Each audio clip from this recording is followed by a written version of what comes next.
My mother's apology came years too late to fix what she destroyed. I woke up to my phone vibrating and a notification from my aunt. My mother was at her house. 11 years without seeing her. 11 since she left my father with debts and my brother with the school record marked by absences. I threw on a pair of jeans and crossed the neighborhood with that mix of nausea and adrenaline her name always brought. I found her sitting at the head of the table, upright, holding a thick envelope with the same calm she had the day I discovered the lease letter in another man's name. My fingers burned remembering what followed that letter. Empty accounts, the workshop without supplies, the mortgage turned into a threat, the phone ringing like a metronome of collectors. My father asked me to co-sign, and I did. I answered with an adult voice while copying homework on the grease-stained table. Leo, young and too clumsy to hide pain, missed classes, fought, almost repeated the year. My mother chose silence as her alibi. My aunt set 3 cups and left the sugar far away, a gesture of war. My mother opened the envelope and spread out transfer receipts, a notarized letter, the sale of an apartment she no longer wanted. She said she could finally return what she had taken, but the hole she left at our table couldn't be filled with paper. With someone else's ledger, she pretended to repair a house that no longer existed.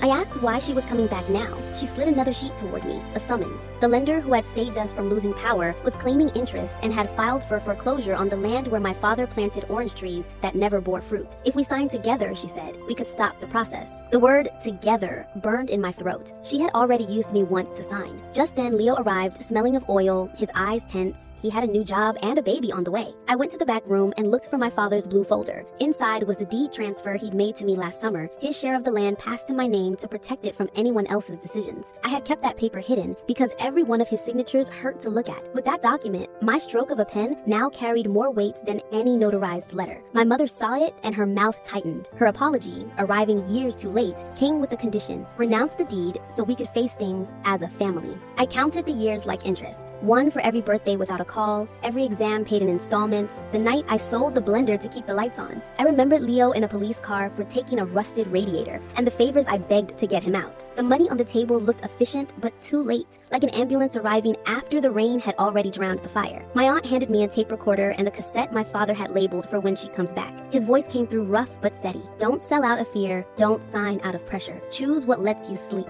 He said the land, though barren, was the only thing carrying his name without stains. I stopped the tape and my knees trembled. I returned to the dining room. The sunlight drew dust over the papers. Leo avoided my eyes. My aunt wiped the same cup. My mother held the pen like a scalpel. I placed the deed beside the summons and took a deep breath. My signature could open a way out or chain us to another debt made of guilt. I set the pen on the edge of the paper. Then I heard the engine of the court truck turning the corner, a sound that meant there was no more time to hide anything. The doorbell rang and my hand froze mid-stroke, suspended on a line that was neither yes nor no.